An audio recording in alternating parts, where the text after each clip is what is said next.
Loptuk gun lopta chachis tang lopte nanga gagas kiski chochis la ta mangpo jik shung migosa yang lopte tari ge nanga jan chalak kun tang yampo uniform e pabi gozdom uniform shu sepia red pade pabu nyu azat red pade pabu le nange chongkang changme nanga thobin jik tanganok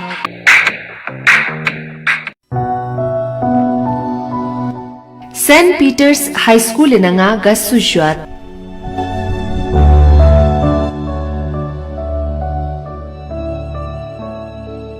St. Peter's lopte nanga chatlane gelgan gune lopthuk kunlash chotpe yontan tangyampo lopjung natsok shiksa lenjik tanganok I lopte nanga chatlane classroom computer lab science lab tang library japstok kun yotenok lopthuk gune phya music room art and craft dance class kun shulenjik tanganok indoor tang outdoor games natsok shige nanga Loptuk gun loptane piloga daldur gune nangar chal gyal astante gyal khalle ninjik tangnok yang yontane lopjong nanga loptuk gun angtang gyal atangyam po tharke lusinenok yang talo jenke body jindar chuper gyukse dubda senanga St. Peter se loptuk gune UT Ladakh nangne ang ngispa ang tukpa ang chukshik patang ang chuknispa lentenok loptuk gune phya basi japstok yotenok chatlane yontan Salang sthete sal natsok stang skaps natsok sepia St. Peter's lopte nanga rangrang etugu gun salazat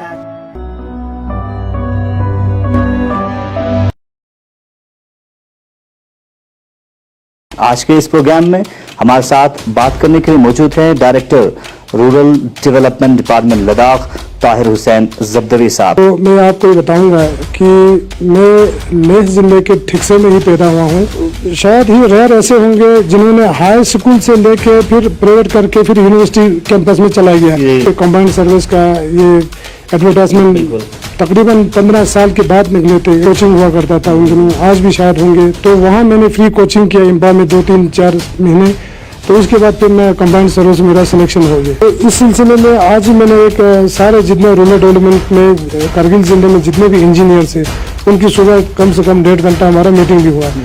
उसमें उनको ये direction दिया गया है कि आप पुराने जो प्रैक्टिस है उसको ऑलमोस्ट उनको हिदायत भी दिया है कि सख्त हमने तनबीह भी किया है कि आप उसको फिलहाल आप छोड़ दो। ऊपर से एक ऐसा भी है कि एक्सपेंडिचर की जो नॉर्म्स जो है इस वक्त गवर्नमेंट ऑफ इंडिया में अगर हमें 100 रुपये आता है तो एक साल में तो फर्स्ट क्वार्टर में हमें 25 रुपये, सेकंड में 25, थर्ड क्वार्टर में हमें 25 रुपये, कम से कम हमारी थर्ड क्वार्टर तक हमारे 75% जो एक्सपेंडिचर होने चाहिए। गुलिस्तान न्यूज़ में आप सभी का एक बार फिर खैर मकदम करते हैं। आप जानते हैं हमारी तरफ से हर वक्त आप तक लद्दाख से पल पल के अपडेट हम पहुंचाने की कोशिश करते हैं और साथ ही साथ लद्दाख में अलग अलग लोगों से बात करके आप तक उनकी राय पहुंचाने की कोशिश करते हैं। आज के इस प्रोग्राम में हमारे साथ बात करने के लिए मौजूद हैं director rural development department Ladakh Tahir Hussain Jabdavi sahab. Sir, हमारे साथ जुड़ने के लिए बहुत बहुत शुक्रिया। सबसे पहले आप ही के बारे में हम जानना चाहेंगे। सर साहब, सबसे पहले मैं आपके चैनल के माध्यम से ये बता दूं कि मेरा बचपन कहाँ गुजरा, मेरा स्कूलिंग कैसे हुआ। तो मैं आपको ये बताऊंगा कि मैं लेह जिले के ठिकसे में ही पैदा हुआ हूँ। 1966 में मेरी पैदाइश है। 1966 में मैं पैदा हुआ हूँ। उसके बाद मेरी स्कूलिंग जो है, एजुकेशन जो है, उन दिनों तो सरकारी स्कूलों में हुआ करते थे, तो कोई ख़ास प्राइवेट स्कूल तो वहाँ उन दिनों होते नहीं थे। तो मेरा स्कूलिंग शुरू गवर्नमेंट हाई स्कूल ठिकसे में ही हुआ है। तो वहाँ से मेरे तालीम शुरू हुआ है। फिर मैंने वहाँ से मैट्रिक का इम्तिहान उसी हाई स्कूल से ही मैंने पास किया। उन दिनों वो एक मशहूर हाई स्कूल हुआ करता था जी।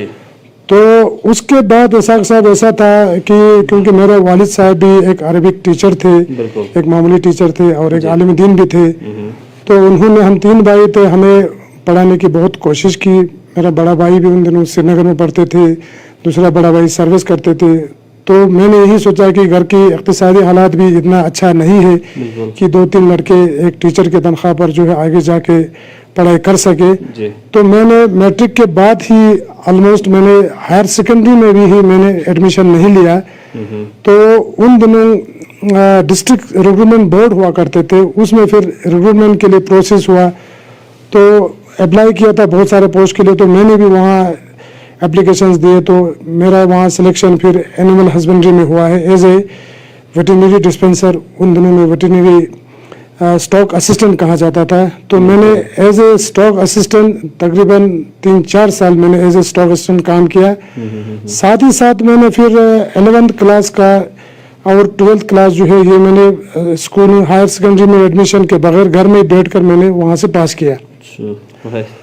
तो उसके बाद ऐसा था कि अब 12th तक मैंने प्राइवेट पास किया, तो आगे मैंने सोचा कि अब आगे भी मैं ग्रेजुएशन भी अगर मुझे मौका मिला तो मैं प्राइवेट ही करूँगा, क्योंकि अब कॉलेज में जाने का भी कोई स्कोप नहीं रहा था। तो उन दिनों फिर कश्मीर यूनिवर्सिटी में प्राइवेट कैंडिडेट्स को भी रजिस्ट्रेशन करते थे, और इत्तेफाकन उन्हीं दिनों में कश्मीर यूनिवर्सिटी की तरफ से ले में एक examination centre, BA examination centre वहाँ पर खोला गया। तो कंट्रोलर एग्जामिनेशन साहब भी वहाँ आए, तो उनका एक नुमाइंदा भी आया। उन्होंने बोला यहाँ कितने कैंडिडेट है, अगर 50-40 अगर कैंडिडेट यहाँ होगा तो उनके लिए हम यहाँ पर प्राइवेट एग्जाम कंडक्ट करेंगे। तो उस वक़्त कश्मीर में हालात भी बहुत ख़राब थे, तो हम एक तो डरते भी थे, वहाँ जाने से भी कतराते थे। तो वहाँ प्राइवेट सेंटर वहाँ उन्होंने खोला और कश्मीर यूनिवर्सिटी ने वहाँ पर एग्ज़ाम कंडक्ट किया। तो मैंने ग्रेजुएशन भी first second third year final year भी घर में ही पढ़ के साथ साथ नौकरी भी करते थे और एग्ज़ाम भी दिए। तो मैंने ग्रेजुएशन घर पे ही किया है। बिल्कुल। सर, मैं आपसे जानना चाहूँगा, जिस तरह से कॉलेज डेज के बारे में आपने जिक्र की, दूसरी जानिब आपके करियर के बारे में अगर हम जानकारी हासिल करें तो लेह से कश्मीर एडमिनिस्ट्रेटिव सर्विस तक का सफ़र हम जानना चाहेंगे। साहब उसके बाद थोड़ा मैं ऐड और करूँगा कि आगे मैंने हायर एजुकेशन कैसे पढ़ा। तो उसके बाद मैंने ग्रेजुएशन करने के बाद मैंने यही सोचा कि मैं आगे और मैं पढ़ूंगा, मैं कोशिश मैं करूंगा, यही सोच कर मैं फिर कश्मीर यूनिवर्सिटी की तरफ मैंने रुख किया। तो मैं शायद ही रेयर ऐसे होंगे जिन्होंने हाई स्कूल से लेके फिर प्राइवेट करके फिर यूनिवर्सिटी कैंपस में चला गया। बिल्कुल सीधे यूनिवर्सिटी कैंपस में चला गया, और मैंने वहाँ पर 3 साल की लॉ डिग्री थे। तो हालात की वजह से उन दिनों हमें 4 साल तकरीबन 4.5 साल लॉ ग्रेजुएट करने में मुझे टाइम लगा। तो मैंने LLB जो है मैंने कश्मीर यूनिवर्सिटी से किया है। तो उसी कैंपस से मुझे थोड़ा सा एक्सपोजर भी मिला, आगे क्या क्या स्कोप है मुझे वहाँ से पता चला।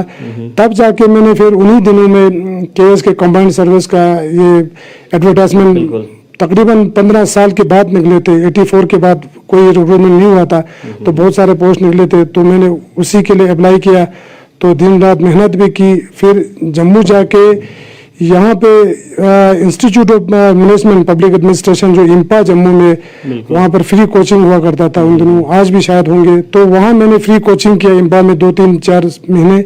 तो उसके बाद फिर मैं कंबाइंड सर्विस मेरा सिलेक्शन हो गया। स्कूलिंग से यूनिवर्सिटी तक का सफर जो काफी एक मेमोरेबल आपका सफर रहा है। इसके बाद मैं ये जानना चाहूंगा, जिस तरह से आप कश्मीर एडमिनिस्ट्रेटिव सर्विस में जाने के बाद आपका सर्विस हमें civil secretariat Jammu and Kashmir में भी देखने को मिलता है, और इसके बाद newly created union territory Ladakh में भी आपका सर्विस हमें इस वक्त देखने को मिल रहा है। तो मैं आपसे जानना चाहूंगा किस तरह की डिफरेंसेस आपको बाइफर्केशन सेटअप में देखने को मिल रहा है और इस डेमोक्रेटिक सेटअप में देखने को मिल रहा है। इसाक साहब, ऐसा है जैसे मेरा बेशतर जो ज़्यादातर मैंने सर्विस जो है वो सिविल सेक्रेटरीट में ही दिया है। वहाँ पर एक ऑलरेडी से एक सेटअप है, और सेक्रेटरीट की एक अलग एक शान है। वहाँ पर फाइलों का डिस्पोजल का एक अलग तौर तरीका है, वहाँ पर एडमिनिस्ट्रेटिव सेटअप ही अलग है। अब जब लद्दाख को नया यूनियन टेरिटरी बना तो एक किस्म का बिल्कुल हमें नया एक घर बनाना जैसा था। तो उसमें हमने दिन रात मेहनत हमें करना पड़ा। ऊपर से एक ऐसा एक मैकेनिज्म है वहाँ पर, जो सिस्टम जो है वो ट्रेजरी वाला, जैसे फाइनेंस का हमारा सिस्टम था वो बीम्स का मैकेनिज्म था। यहाँ पर गवर्नमेंट ऑफ इंडिया से डायरेक्शंस भी आ गया कि आप PFMS को, पब्लिक फाइनेंस मैनेजमेंट को आप इंट्रोड्यूस करें। तो वो सारी चीज़ें ऑनलाइन थे। तो बहुत मेहनत करके बड़े मशक्कत से हमने, हमारे उस वक्त में फाइनेंस में थे, हमारे फाइनेंस के बच्चों ने भी काफ़ी उसमें मेहनत दिन रात करके उसको इंट्रोड्यूस कर दिया। तो बाकी सिस्टम में फ़र्क इतना है, जैसे बजटिंग वाला सिस्टम बनाते हैं, JNK का बजट बनाना और यहाँ बजट बनाना, और उनका फंडिंग फ्लो और फंड्स कैसे, बजट कैसे आते हैं, इसमें बहुत फ़र्क है। जम्मू कश्मीर एक लेजिस्लेटिव पावर से आज भी, बिल्कुल इवन यूनियन टेरिटरी है but they having legislative powers. बिल्कुल तो वहाँ का जो बजट जब बनता है, पहले बजट बनाया, उसके बाद फिर कैश मैनेजमेंट में बहुत दिक्कत होते हैं गवर्नमेंट को। बजट बुक पे बनते हैं, फिर गवर्नमेंट अपने रिसोर्स के हिसाब से बजट बनाता है, बाद में गवर्नमेंट को रिसोर्स जमा करना पड़ता है ताकि आगे फंड्स रिलीज, कैश रिलीज करने में फिर रिसोर्स को देख कर करना पड़ता है। कभी गवर्नमेंट को लोन भी लेना पड़ता है, कभी जेके बैंक से लोन लेते थे, एशियन डेवलपमेंट बैंक से लेते थे, इस तरह से और भी ओएसएस मीन्स गवर्नमेंट को ढूंढना पड़ता है। बिल्कुल। अब हमें यूटी लद्दाख बनने का एक फायदा ये है कि इस वक्त हमें डायरेक्ट गवर्नमेंट ऑफ इंडिया से एक किस्म का हमें कैश आ रहा है, पैसा आ रहा है। पहले तो बुक बजट बनते थे, फिर मैनेजमेंट करते थे। यहाँ फिर जब कैश बजट दे रहा है, उसके बाद आरबीआई के साथ टाई अप करके, जेके बैंक हमारा नोडल एजेंसी है, उसके साथ टाई अप करके हमें डेली ट्रांजैक्शन जो है जीरो बैलेंस पर जेके बैंक हमें करते जाएंगे और आरबीआई से वो रिएम्बर्समेंट लेते जाएंगे। तो ये एक चीज इसमें और जेएंडके में पूरे मैकेनिज्म में फर्क है। और वहाँ पर 100% सेंट्रली स्पॉन्सर्स नहीं होते हैं। वहाँ रेवेन्यू आप खुद जनरेट करके, रेवेन्यू बजट जो है गवर्नमेंट सरकार खुद को उठाना पड़ता है। यहाँ पर 100%, चाहे सेंट्रल स्पॉन्सर स्कीम्स हो, चाहे हमारा कैपेक्स का बजट हो, कैपिटल बजट हो, या जो भी बजट हो, रेवेन्यू बजट हो, वो सारे गवर्नमेंट ऑफ इंडिया 100% हमें रिलीज कर रहा है। तो ये और इसमें बहुत फर्क है। दूसरा, वहाँ सेक्रेटरीट का अलग सा विंग बना के अलग सा मिनिस्ट्रीज अलग सा है। यहाँ पर वो सिस्टम है नहीं। तो एक आदमी को, एक डायरेक्टरेट को 4-4, 5-5 शुरू में 6-6 डिपार्टमेंट का काम करना पड़ा। तो दिन रात एक हमारे सेक्रेटरी साहब ने, वहाँ एक सेक्रेटरी साहब होते तो एक ही डिपार्टमेंट, या हार्डली 2 डिपार्टमेंट होते हैं। यहाँ पर आज की डेट में भी एडमिनिस्ट्रेटिव सेक्रेटरीज के पास 4-4, 5-5, 6-6 उनके पास डिपार्टमेंट लेके काम कर रहा है, दिन रात काम कर रहा है। तो ये चीज़ और वहाँ के सेटअप और इस सेटअप में बहुत फर्क है। ये अभी पूरी तरह से स्टेब्लिश अभी यहाँ पे हमें नहीं हुआ है, फिर भी बहुत कोशिश इन्हीं दिनों में गवर्नर साहब ने भी किया है, बाकी हमारे एडवाइजर साहब ने भी किया है। तो सारे हायर अथॉरिटीज ने दिन रात काम करके इसको सेटअप कुछ हद तक ऑलमोस्ट तकरीबन हम कह सकते हैं कि थोड़ा स्ट्रीमलाइन हुआ है। ताहिर साहब, मैं जानना चाहूंगा, जिस तरह से इस वक्त आप एक इम्पोर्टेंट पोस्ट होल्ड करते हैं, इससे पहले आप डायरेक्टर फाइनेंस भी थे और उस वक्त आपका रोल काफी बेहतरीन देखा गया है यूनियन टेरिटरी लद्दाख में। तो इस वक्त मैं ये जानना चाहूंगा, जिस तरह से आप डायरेक्टर रूरल डेवलपमेंट डिपार्टमेंट, आप एज ए डायरेक्टर आप पोस्ट होल्ड कर रहे हैं, तो मैं आपसे जानना चाहूंगा, सेंट्रली बहुत सारे स्कीम्स यकीनन ग्राउंड जीरो पे ऑनगोइंग होंगे, तो कौन कौन से सेंट्रल स्कीम्स हैं जो ऑनगोइंग हैं ताकि रूरल लद्दाख को डेवलप किया जा सके? इसाक साहब, ऐसा है कि सेंट्रली स्पॉन्सर स्कीम जो है, बहुत सारे रूरल डेवलपमेंट स्कीम्स है। खासकर हमारा एक तो एमजी नरेगा है। आपको पता है कि नरेगा का काफ़ी यहाँ पर बहुत अच्छे तरीके से यहाँ लद्दाख में भी चल रहा है। तो यहाँ यूटी बनने से पहले इनके टारगेट्स भी जो थे, जो मेंटेनेंस टोटल जनरेट करते थे, वो 20 लाख से ज़्यादा नहीं था। तो अब की बात, लास्ट ईयर भी 25 लाख का मेंटेनेंस जनरेट कर रहा है।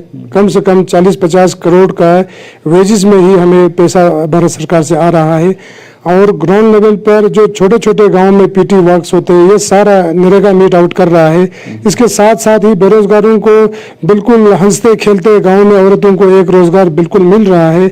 और एक चीज ये भी है, क्योंकि तीसरा जब इनका काम कर दिया तो ये सारा ऑनलाइन है, कोई इसमें ह्यूमन इंटरवेंशन नहीं है, कोई इसमें फिजिकल ट्रांजैक्शन नहीं होता है। डायरेक्टली इनके अकाउंट्स में वहां से ही अपने अपने अकाउंट में इनका पैसा भी जाता है। एक तो हमारा एमजी नरेगा जो है बहुत अच्छी तरीके से चल रहा है। तो इसमें कुछ इनोवेटिव थॉट्स भी हमने नरेगा में लिया हुआ है जो पहले नहीं थे। तो बहुत सारे जगहों पर आपने भी देखा होगा, हम अभी एक तो वाटर रिजर्व टैंक बना रहा है, साथ ही साथ उसमें फिर समर में पानी रिजर्व रहेगा और विंटर में बच्चे लोग आइस हॉकी खेल रहे हैं। जैसे हमने इस साल संस्कार में एक बनाया था स्तोंदे में, तो इस तरह द्रास में भी लास्ट ईयर बने हुए हैं। इस तरह बाकी जगहों पर भी हम स्पेशल डेवलपमेंट पैकेज में भी बना रहा है, तो नरेगा में भी बना रहा है।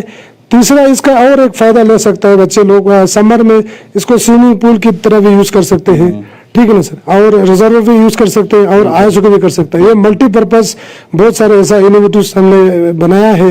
एक तो एमजी नरेगा है, दूसरा एक सेंट्रली स्पॉन्सर स्कीम है, एसबीएम है, स्वच्छ भारत मिशन जो है, उसमें भी ऑलमोस्ट लद्दाख शायद बहुत सारे स्टेट्स या यूटीज में पहला होंगे जहाँ पर हमारा ऑलमोस्ट 100% हमारा ओपन डिफिकेशन जो है वो हमारा ऑलमोस्ट खत्म हुआ है ऑलमोस्ट। तो हर जगह पर हमने ये सैनिटरी कॉम्प्लेक्स बनाया है, मगर बदकिस्मती से पूरी तरह से ये रनिंग पोजीशन में नहीं है। बहुत सारी जगहों पर वाटर सिक्योरिटी है, पानी की कमी है, किल्लत है, तो वहाँ ये चल नहीं रहा है। तो पिछले दिनों एडवाइजर सर के साथ भी एक मीटिंग हुआ है, तो आने वाले दिनों में हम उनको फंक्शनल बनाने के लिए हम बहुत कोशिश करेंगे। तो इसके अलावा अब नया एक चीज़ हम इंट्रोड्यूस कर रहे हैं, इस साल आपको देखने में मिलेंगे कि इसी मिशन के तहत हमने सॉलिड वेस्ट मैनेजमेंट का 3-4 ब्लॉक पे हमने इस साल करगिल में भी हमने इंट्रोड्यूस किया हुआ है। तो कुछ जगह पर कंस्ट्रक्शन काम चल भी रहा है, तो 4-5-6 ब्लॉक में हम इस साल हमने वो स्टार्ट करना है। कुछ मशीनरी इक्विपमेंट्स हमें मिंजी में हम एक बना रहे हैं, उसके लिए आए भी है।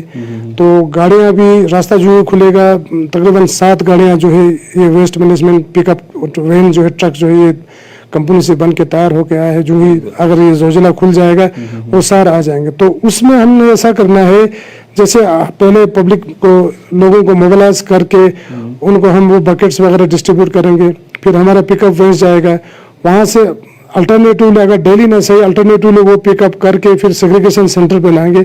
वहाँ पर हमने कुछ मशीनें खरीदी भी है, क्योंकि उसको सेग्रीगेट करना है, प्लास्टिक को अलग करना है, फिर बोटल्स को अलग करना है, गिलासेस को अलग करना है, वो सारा मैकेनिज्म बना के उसमें फिर कंप्लीट मशीन भी लाया है। कुछ हम मार्केट में श्रीनगर या हिमाचल वगैरह लेह में, तो हिमाचल में भी बेच देते हैं, तो वो भी हम कर सकते हैं। इसी तरह लेह में ऑलरेडी चोगलमसर में हमारा बहुत अच्छा ये चल रहा है, स्टांडा प्रोग्राम के तहत तकरीबन 3-4 साल पहले से चल रहा था। तो इस साल शुशोद में भी एक वहाँ पर वो अभी शुरू हो गया है, कारू में हो गया है, खलसी वगैरह में भी हो गया। तो हर एक ब्लॉक में ये सेक्रेटरी साहब का भी टारगेट है कि आने वाले दिनों में हमारे 31 ब्लॉक में हम स्वच्छ भारत मिशन के तहत ये सारा करेंगे। इसके अलावा लिक्विड वेस्ट मैनेजमेंट का भी एक प्रोग्राम हमने रखा है। तो ओवरऑल गाँव में तो फिलहाल नहीं चल सकते, हम खासकर लेह टाउन और करगिल टाउन में एक सॉलिड लिक्विड वेस्ट मैनेजमेंट का हम एक वो प्लान भी सोच रहा है। तो ये हमारा स्वच्छ भारत मिशन के तहत ये सारे प्रोग्राम्स चल रहा है। तौहिर साहब, और एक चीज, जिस तरह से रूरल एरिया के डेवलपमेंट के लिए कहीं ना कहीं जो पंचायत राज इंस्टीट्यूशन के मेंबर्स होते हैं उनका भी काफी रोल होता है, तो उस हवाले से क्या कहना चाहेंगे? पीआरआई मेंबर्स का सेंट्रल स्पॉन्सर्ड स्कीम्स को ग्राउंड जीरो पे इम्प्लीमेंट करने के लिए किस तरह की रोल आने वाले वक्त में देखने को मिल सकता है? आप लगातार उनके साथ मुलाकात भी कर रहे हैं, तो क्या कहना चाहेंगे? सर साहब, ऐसा है कि पंचायत का रोल जो है, जैसे खासकर रूरल डेवलपमेंट का कोई भी काम जो है, एक ग्राम सभा लेवल में जब तक ये अप्रूव नहीं होगा, जब तक वहाँ पर बहस मुबासा ना होगा, तब तक हम आगे भी ये चीज़ बिल्कुल अडॉप्ट करते ही नहीं है। तो हमारा नरेगा का तो है ही है, इसके अलावा बाकी जितने भी रूरल डेवलपमेंट के काम है, छोटे छोटे वर्क से, इसके अलावा स्टेट सेक्टर का भी हो या स्पेशल डेवलपमेंट पैकेज का हो, जो भी हो, हम इनके सारे जो प्लान स्कीम्स वगैरह पंचायत से ही लेते हैं। इसके अलावा हमने इस साल ऐसा किया है कि ब्लॉक डेवलपमेंट काउंसिल के लिए भी हमने प्रपोज किया है कि हर एक बीडीसीज को 25-25 लाख रुपए का हमने प्रोजेक्शन रखा है। ये हमने आगे एडमिनिस्ट्रेशन को हमने आगे अप्रूवल के लिए सबमिट भी कर दिया है। तो पूरा उम्मीद है कि अगर वो भी अप्रूव होकर आएंगे तो आगे फिर बीडीसी भी अपने लेवल पर कुछ फंडिंग यूटिलाइज करेंगे। इसके अलावा बाकी लाइन डिपार्टमेंट है, तो आज भी मेरा पंचायत कोऑर्डिनेशन के साथ मीटिंग हुआ, कल मेरा बीडीसी के साथ मीटिंग हुआ, उसमें भी हमने बिल्कुल फ्रेंडली हमने ये सारा डिस्कशन किया है कि पंचायत एक्ट के तहत, पंचायत रूल के तहत जितने भी लाइन डिपार्टमेंट है, आगे लाइन डिपार्टमेंट भी ग्राम सभा से ही ये सारा अपना प्लान अप्रूव करके ही अपने अपने कंसर्न डिपार्टमेंट को भेजे। तो कोशिश कर रहा है कि पीआरआई को फुल्ली 100% हम इस पर इन्वॉल्व करें। सर, रिसेंटली आपके डिपार्टमेंट की जानिब से जो पीआरआई मेंबर्स हैं उनको फील्ड एक्सटेंशन टूर पे देश के अलग अलग जगहों पे भेजा था, तो वो कितना सक्सेसफुल रहा और उससे कितना एक्सपोजर हमारे पीआरआई मेंबर्स को मिलते हुए नजर आ रहे हैं? सर बिल्कुल, इस साल एलजी साहब के डायरेक्शन पर, सेक्रेटरी साहब के डायरेक्शन पर बिल्कुल बैच वाइज कम से कम 6-7-8 बैच को हमने अलग अलग देश के कोने में, उत्तराखंड वगैरह में ट्रेनिंग के लिए भेजा है। वहाँ पर इनको काफ़ी एक्सपोजर्स काफ़ी मिला है। कुछ पंचायत मेंबर्स मेरे पास आए, बहुत अच्छे सुझाव लेके आए हैं कि विलेज लेवल पर किस तरह से डेवलपमेंट होगा। मैं आपको एक चीज़ बताऊंगा, मेरे ही गांव का एक सरपंच साहब है, वो एक सुझाव लेके 10 दिन पहले मेरे पास आए कि जैसे हमारे गांव में विलेज लेवल पर रिवर से वहाँ पर रिवर में पानी का फ्लो ज़्यादा होने से, दरिया में फ्लड आने की वजह से कहीं कहीं सॉइल इरोजन्स होते हैं। तो बरसों से हम क्या करते हैं, वहां पर प्रोटेक्शन बंड लगाते हैं।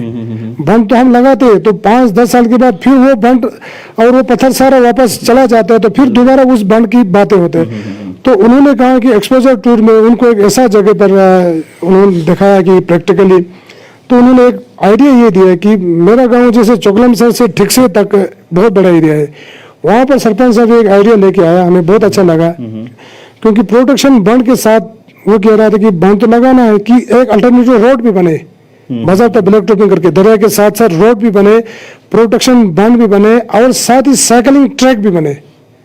तो कितना अच्छा इनोवेटिव से वो कहता है, एक ही प्रोजेक्ट में एक फुटपाथ पे साइकिलिंग ट्रैक भी करेंगे 10-20 किलोमीटर, वो आम लोगों के लिए भी फायदा होगा, टूरिज्म पॉइंट ऑफ व्यू से भी कितना फायदा होगा, रिवर का प्रोटेक्शन भी होगा और अल्टरनेटिव रोड भी बनेगा। तो बाहर एक्सपोजर पर जाने से ऐसे ऐसे इनोवेटिव थॉट्स लेके आते हैं। तो कुछ लोगों ने ये गोबर गैस बनाने की वो प्लान लेके आए हैं, तो हम भी यहाँ इंट्रोड्यूस कर रहे हैं। यहाँ करगिल में भी एक जगह पर है, हमारे नुब्रा में भी, तुरतुकथांग में, वहाँ पर एक हमारा बड़ा वो फार्मर है, प्रोग्रेसिव फार्मर गोपाल, उसने भी बना हुआ है गोबर प्लांट का भी। कहता है इवन सोलर कंसेप्ट से वो सर्दी में भी चल सकता है। बिल्कुल बिल्कुल। तो इस तरह से और बहुत सारे उन्होंने जगहों पर वो ड्रिप इरिगेशन का भी बहुत सारे सरपंच ने देखे हैं कि ड्रिप इरिगेशन कैसे करते हैं, पानी की जो किल्लत है यहाँ पर महसूस कर रहा है, उसमें हम इरिगेशन को, पानी की कम पानी में भी हम इरिगेशन वगैरह कर सकते हैं, सैराब कर सकते हैं, खेत कल्याण कर सकते हैं। ये सारा इनोवेटिव थॉट्स बहुत सारे लेके आए। तो इन्हीं चीज़ों को रेप्लिकेट करके हम यहाँ भी कर सकते हैं, हमारे करगिल एरिया में भी होंगे या और एरिया में भी होंगे, जहाँ पर ऐसी चीज़ें जो है जो मल्टीपर्पज़ यूज़ हो जाए। तो इसके अलावा बहुत सारे जगहों पर पंचायत ने इंडोर स्टेडियम्स बनाया हुआ है, लाइब्रेरीज का कंसेप्ट है। तो ये सारी चीज़ें लेके आज हम यहाँ इम्प्लीमेंट कर सकते हैं। तो आने वाले दिनों में आप इंशाल्लाह ज़रूर कुछ ना कुछ आप रेवोल्यूशन देखेंगे। लास्ट ईयर एक तो कोविड की वजह से हुआ नहीं, दूसरा फिर हमारे आपको पता ही है कि शॉर्ट वर्किंग सीजन है, तो उसकी वजह से थोड़ा हमारे काम में बड़ा दिक्कत आ गया।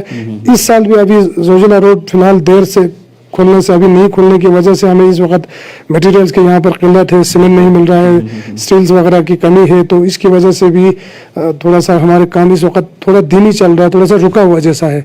तो इंशाल्लाह रास्ता खुलते हुए ही हम आगे जाके ये सारे जितने भी हमारा लास्ट ईयर जो पेंडिंग रहा है वो इस साल जुलाई अगस्त तक इंशाल्लाह हम कंप्लीट करेंगे। सर, जिस तरह से आपने सेंट्रली स्पॉन्सर्ड स्कीम्स, बहुत सारे स्कीम्स के बारे में जानकारी दी, तो मैं आपसे जानना चाहूँगा, ज़्यादातर लद्दाख के रूरल एरिया में लोगों तक जो है कहीं ना कहीं बहुत सारे स्कीम्स के बारे में इंफॉर्मेशन लोगों तक नहीं पहुंचते हैं।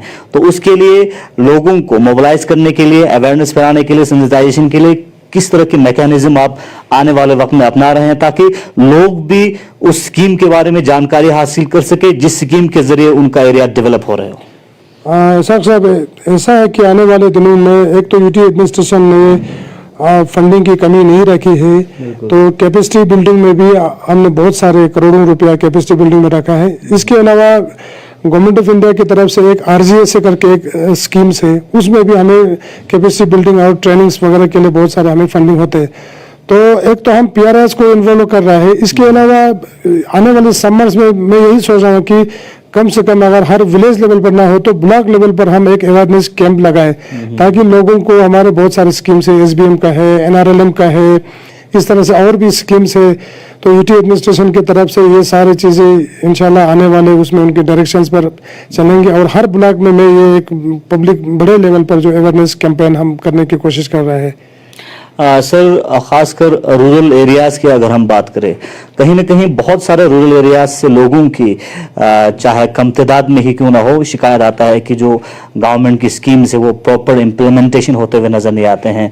तो किस तरह की आप लोगों ने स्ट्रेटेजी बनाया है, प्लानिंग बनाया है ताकि जो सेंट्रली स्पॉन्सर्ड स्कीम्स हो या कोई भी रूरल एरिया को डेवलप करने के लिए प्रोग्राम्स कर रहे हो, कंस्ट्रक्शन कर रहे हो, डेवलपमेंटल एक्टिविटीज कर रहे हो, वो प्रॉपर तरीके से ग्राउंड जीरो पे इम्प्लीमेंट हो सके? ऐसा है साहब कि इस चीज़ को, जैसे जितने भी सरकारी प्रोग्राम्स होते हैं या जो प्रोजेक्ट्स होते हैं, इनकी मॉनिटरिंग जो है वो बहुत ज़रूरी है ताकि ये टाइम पर और सही तरीके से ये काम हो। तो इस सिलसिले में आज ही मैंने एक सारे जितने रूरल डेवलपमेंट में कारगिल जिले में जितने भी इंजीनियर्स है उनकी सुबह कम से कम 1.5 घंटा हमारा मीटिंग भी हुआ है। उसमें उनको ये डायरेक्शन दिया गया है कि आप पुराने जो प्रैक्टिस है उसको ऑलमोस्ट उनको हिदायत भी दिया है कि सख्त हमने तनबीह भी किया है कि आप उसको फिलहाल आप छोड़ दो।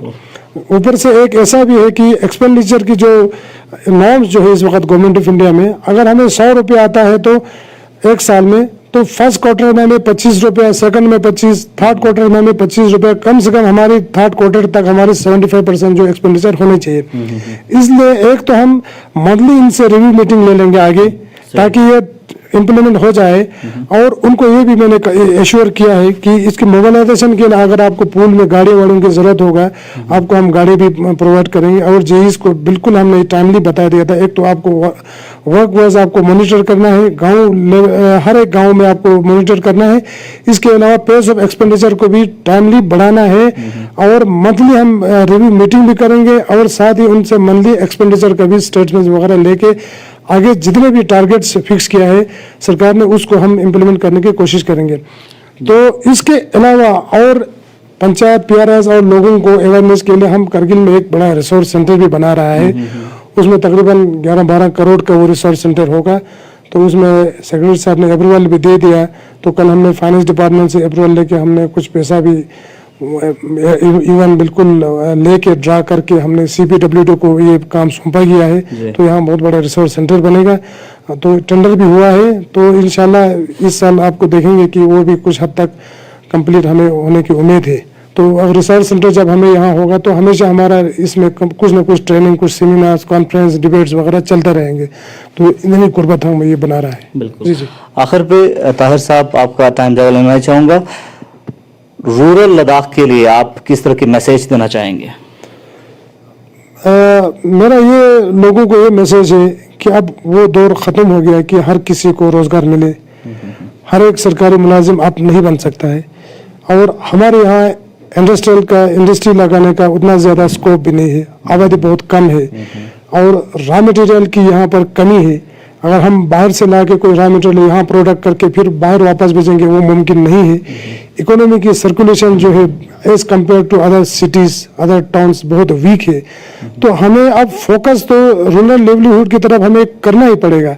हमें सेल्फ सस्टेन होने के लिए लोगों को आगे आना ही पड़ेगा। गाँव में जितने भी हमारा एग्रीकल्चर प्रोडक्शन हो, हॉर्टिकल्चर जो है हमारा खासकर करगिल में तो बैकबोन है। यहाँ पर पिछले दिनों बशीर नाग साहब हमारे एक्स-DC थे, उन्होंने इतना तक बताया कि करगिल में 40 करोड़ का एग्रीकल्चर प्रोडक्शन है। तो ये ऐसे चीजें हैं जिससे हम सस्टेन हो सकता है, क्योंकि टूरिज्म पर भी इतना भरोसा नहीं है, कभी टूरिज्म होता है कभी नहीं होता है। तो हमारा एक ही चीज अब रह जाता है कि एक तो हमें एग्रीकल्चर को, हमारे हॉर्टिकल्चर सेक्टर्स को और बाकी जो पुराने हमारे जितने भी लोगों ने अडॉप्ट किया है बाप दादे ने, उनको रिवाइव करने की जरूरत है।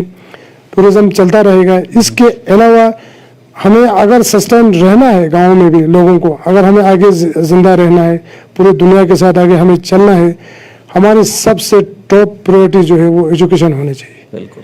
तो अगर एजुकेशन नहीं होगा तो फिर हम कहीं भी नहीं पहुंचेंगे। अगर एजुकेशन होगा, आज के दौर में नए टेक्नोलॉजी, नए इनोवेटिव्स, नए थॉट्स लोगों में आएंगे।